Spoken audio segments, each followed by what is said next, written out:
नमस्कार, मैं मोहित और आप देख रहे हैं SMC। आज हम लोग हैं अजीत नगर केरिया मोड़ पर सैलरी पॉइंट। यहाँ पर युवारम सोसाइटी है। युवारम एक संस्था है जिसके द्वारा कार्यक्रम किया जाता है और कार्यक्रम का उद्देश्य था कि हम मतदाताओं को जागरूक कराया जाए। युवारम अक्सर ऐसे ही प्रोग्राम करता रहता है जिसमें वो मतदाताओं को जागरूक कराता रहता है और अपने वोट की ताकत युवाओं को बताता जा रहा है। आप यहाँ पर जो प्रोग्राम ऑर्गेनाइज किया है हम उससे बात करेंगे। आपका नाम? मेरा नाम प्रियंका राजपूत। जो यहाँ पर प्रोग्राम ऑर्गेनाइज किया गया है उसका उद्देश्य क्या है और किस मोटो से किया गया है? यहाँ पर जो प्रोग्राम ऑर्गेनाइज किया गया है उसका मोटिव ये है कि अगर वोट फॉर बेटर इंडिया, इसके लिए हम लोगों को कि जब भी हम वोट देते हैं तो किसी भी तरीके के उपहार या किसी भी तरीके के गिफ्ट के चक्कर में ना पड़े। लोगों को काफ़ी सारे प्रलोभन दिए जाते हैं कि आप ऐसा कीजिए, आपको ये मिलेगा, हमें वोट दीजिए, इस तरीके के में ना पड़े और एक अच्छे प्रतिनिधि को। एक अच्छे प्रतिनिधि की क्या डेफिनेशन होती है? हमारे हिसाब से तो उसकी ये डेफिनेशन होती है कि एज अ पब्लिक फिगर तो हम सबके बारे में सोचें, युवाओं के बारे में सोचें मोस्टली, कि आज का मोस्टली युवा सिर्फ खाली बैठा हुआ है, उसके बारे में सोचें कि कोई ऐसी योजनाएं लाए जिससे युवा सारे काम करके हमारे देश की इकोनॉमी को सुधार सकें। तो एक दिन आपका पुराना हमारे पास रिकॉर्ड होता उसमें था कि जो पॉलिटिशियन है वो एजुकेटेड होना चाहिए, पॉइंट आया था। उस पॉइंट पर हमारे कहने का मतलब ये था कि कुछ पॉलिटिशियन जो है एजुकेटेड है, कुछ अनएजुकेटेड है, उसमें काम करने की कुछ क्षमता होनी चाहिए कि कुछ कि वो पेपर का सिग्नेचर कर रहा है उन्हें पढ़ तो सके कम से कम। ऐसा नहीं कोई भी पास आके नेता बन गया, वो चीज़ हम नहीं चाहते हैं। तो इसके लिए हमारा जो पॉलिटिशियन होना चाहिए वो एजुकेटेड होना चाहिए, जो हमारी इकोनॉमी को समझ सके, देश में क्या करना है क्या नहीं करना उस सबको समझ सके। अभी जो मौजूदा हालात की सरकार क्या वो इतनी अंडरस्टैंडिंग नहीं है कि वो चीज़ों को समझ नहीं पा रहे हैं, सही डिसीजन से ले पा रहे हैं, ऐसा कुछ आपको देखने को आ रहा है? वो समझते भी सब है, जानते भी सब है, बट इस बारे में कोई कुछ करना नहीं चाहता है। यही कहना चाहूँगा। तो फिर हम पॉलिटिशियंस को कैसे डिफाइन करेंगे? अगर जैसे अभी आपने बाहर के विचार ले लिया, समझ लिए, लेकिन करना नहीं चाह रहे हैं। दूसरा पॉइंट यह था कि अगर हमारा जो पॉलिटिशियन है वो एजुकेटेड भी है, सब कुछ समझता भी है, फिर भी वो ना करना चाहे तो उसमें देखिए पॉलिटिशियन एक ऐसा नशा है जिसमें कोई भी एक अच्छा इंसान अपने सारे सपने लेकर के जाता है कि मैं ऐसा पब्लिक में करूँगा, वो करूँगा, लेकिन वहाँ जाते ही वो लोग गुम हो जाते हैं, वो कुछ भी नहीं करते। ये तो एक नॉर्मल प्रोसीजर हो गया कि हमने एजुकेटेड लीडर चुना और उसको हमने पार्लियामेंट में भेज दिया।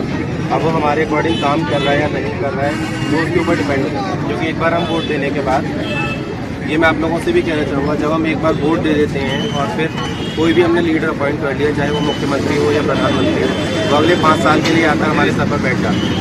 उसके बाद वो कितना फेवर में काम कर रहे हैं, कितना अगेंस्ट में काम कर रहे हैं, ये हम जस्टिफाई नहीं कर पाते या हम उसको फाइंड आउट नहीं कर पाते। अब उसके लिए हमें क्या चाहिए, तो जो युवाओं में जागरूकता लानी है वो युवाओं में जागरूकता आप कैसे लाना चाहते हैं? आपका नाम? आपका नाम? सबसे पहले हम लोगों को ना युवाओं को ही मोटिवेट करना है। हमारा काम ही यही है, हमारी जो संस्था है वो यही काम करती है कि हम युवाओं को कैसे अवेयर करें, जो यूथ है उसे कैसे बताएं कि वो कैसे वर्क करना है और क्या करना है, और जो हमारी गवर्नमेंट है वो हमारे लिए क्या क्या कर सकती है, ये हमें यूथ को बताना है कि हमारा सिर्फ राइट्स ही नहीं है, हमारी ड्यूटीज भी है, तो हमें हमारे राइट्स और ड्यूटीज दोनों पे वर्क करना चाहिए। ठीक है, ये अच्छा है कि आप युवाओं को अपग्रेड कर रहे हैं, उनको बता रहे हैं, उनको सही डायरेक्शन पे लेके जाने की कोशिश कर रहे हैं। ये तरीका अच्छा है, अच्छा स्टेप है, क्योंकि नेशन के लिए युवा का जागरूक होना बहुत ज़रूरी है। क्योंकि अभी हम जो देखते हैं एक ब्लाइंड फ्लड कह सकते हैं हम उसे, एक धारा चलती चली जा रही है, उसी में सब लोग बहते जा रहे हैं। अगर हम किसी भी पॉलिटिकल पार्टी की बात करें, अगर हम किसी में क्वेश्चनिंग करने की कोशिश करते हैं तो हम विपक्ष बन जाते हैं, और अगर हम उसके फेवर में हैं तो हम पक्ष बन जाते हैं। बट एक्चुअल में क्या है, न्यूट्रलिटी कहीं पर नहीं है। तो उसके बारे में आपका क्या पॉइंट है? न्यूट्रलिटी तो किसी भी पार्टी की नहीं है, और हम किसी भी पार्टी के ना अगेंस्ट में बोलते हैं ना हम फेवर में बोलते हैं। हम सिर्फ यही करते हैं कि जो पार्टीज भी है, जो पॉलिटिशियंस भी है, वो हमारा वर्क देखें और वो हमारे लिए वर्क करें, और वो भी अवेयर हो कि एक यूथ को क्या चाहिए, पब्लिक को क्या चाहिए, हम लोग क्या एक्सपेक्ट करते हैं उनसे, तो उन्हें क्या करना चाहिए हमारे लिए और कैसे हमारे हमारे लिए वर्क करना चाहिए। सबसे इम्पोर्टेंट एजुकेशन, कहते हैं रोटी कपड़ा मकान ये तो हम कर ही लेंगे अगर हमें शिक्षा मिल जाए तो हमारा तो मेन मोटिव यही है कि पहले जो हमारी गवर्नमेंट है वो यूथ के एम्प्लॉयमेंट और एजुकेशन के लिए वर्क करे, फर्स्टली एजुकेशन के लिए वर्क करे। मैम अभी लेटेस्ट एक अपडेट आया कि अभी लखनऊ में योगी जी की पुलिस ने लाठीचार्ज किया युवाओं का, और एक वीडियो भी वायरल हुआ जिसमें बीटीसी के स्टूडेंट्स के जो बैनर दिखा रहे हैं वहाँ पर योगी जी बोल रहे हैं कि बैनर नीचे कर लो वरना हमेशा के लिए बेरोजगार रह जाओगे। तो इस जो ये स्टेटमेंट है या फिर जो प्रतिक्रिया है इसके बारे में आप गवर्नमेंट के लिए क्या कहेंगे, या गवर्नमेंट के लिए आपका क्या पॉइंट ऑफ व्यू है?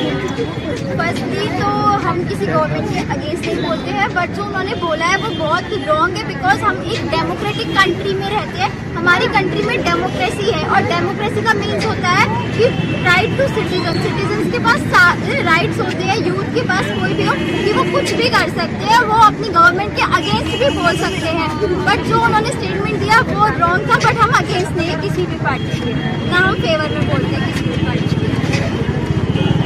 ये एक स्ट्रेट फॉरवर्ड स्टेटमेंट है और दूसरा अपना सेल्फ डिफेंस भी है कि जो भी गवर्नमेंट कर रही है वो कहीं भी सही नहीं है।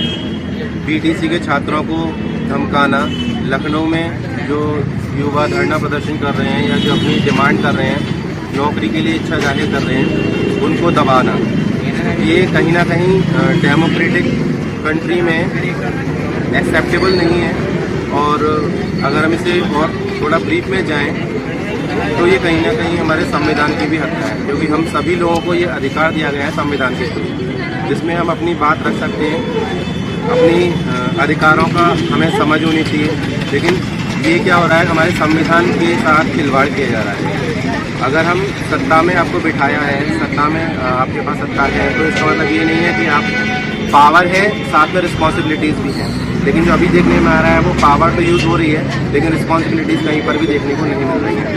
तो ये था युवा आरंभ, एक संस्था जो युवाओं को जागरूक करने का काम करती है, मतदाताओं को जागरूक कर रही है। आज युवा को उसकी पावर, उसकी शक्ति, उसकी जिम्मेदारियों के बारे में जागरूक कर रही है।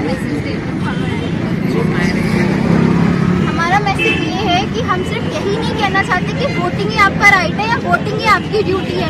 अगर कोई गवर्नमेंट आफ्टर वोटिंग भी वर्क आपके अगेंस्ट कर रही है तो हम उसके अगेंस्ट भी बोल सकते हैं और उसके लिए भी हम वर्क कर सकते हैं। और जितने भी लोग हमारी संस्था से जुड़ेंगे हम उसके लिए बहुत हैप्पी होंगे और सबका हैप्पीली वेलकम है।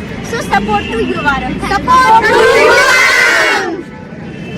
ये अच्छा स्टेटमेंट है कि अगर हमने गवर्नमेंट चूज़ कर लिया उसके बाद अगर वो काम नहीं कर रही है तो उसके अगेंस्ट में हम क्वेश्चन कर सकते हैं। ये ज़रूरी भी है क्योंकि अभी की जो सिचुएशन है उसको देखते हुए तो लगता है बहुत ज़्यादा ज़रूरी है।